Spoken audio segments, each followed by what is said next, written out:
အလုံးမင်္ဂလာပါအခုတစ်ခါမျှဝေပေးမှာတော့အောင်မြင်တဲ့မျိုးသမီးလုပ်ငန်းရှင်တွေအကြောင်းပဲဖြစ်ပါတယ်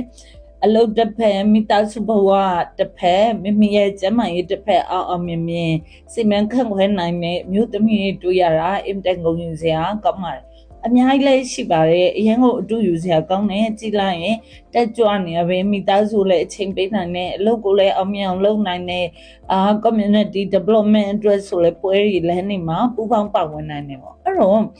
သူတို့တွေအကုန်လုံးရဲ့တူညီတဲ့အချက်ကဘာလဲဆိုတော့သူတို့အကုန်လုံးကကျန်းမာရေးကိုအလေးထားတယ်ကျန်းမာရေးအတွက်အချိန်ပေးပါကျမတိတ်မကြသေးခင်ရက်တည်းက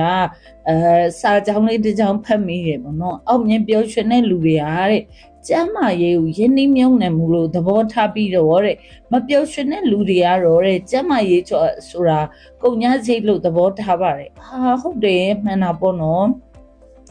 ကျမတို့ question ဆိုတဲ့စကားလေးတစ်ခုရှိတယ်တော်တော်များများတော့ intelligent question ကိုသိကြတယ်ပေါ့နော်ဉာဏ်ရည်ထက်မြက်မှုတကယ်လဲကျမတို့နေ့စဉ်ရှင်သန်တဲ့ဘဝမှာတော်ကြတယ်စိတ်ခံစားချက်ကောင်းကြတယ်ဒါပေမဲ့အဲ့ဒါတွေရဲ့အဓိကအခြေခံက PQ ဆိုတဲ့ physical question ဖြစ်ပါတယ်ကျမတို့မကြမ်းပါပဲနဲ့ကျမတို့တော်တဲ့ဟာတွေလည်းဘာမှလုပ်လို့မရဘူးမင်းစိတ်ဘလောက်တည်ငြိမ်လဲဘာမှလုပ်လို့မရအောင်ဒါကြောင့်မလို့အခြေခံအုံမြင့်ကတော့ကျမ်းမာရေးဖြစ်ပါတယ်ဒါကြောင့်မလို့အောင်မြင်ပျော်ရွှင်ကျမ်းမာလှပတဲ့အမျိုးသမီးဘဝကိုရရှိဖို့ကျမ်းမာရေးကိုယဉ်နှီးမြုံနှံမှုတစ်ဖွဲသဘောထားပြီးတည်ချာလေးလှုပ်ဆောင်ကြဖို့တိုက်တွန်းလိုက်ရပါတယ်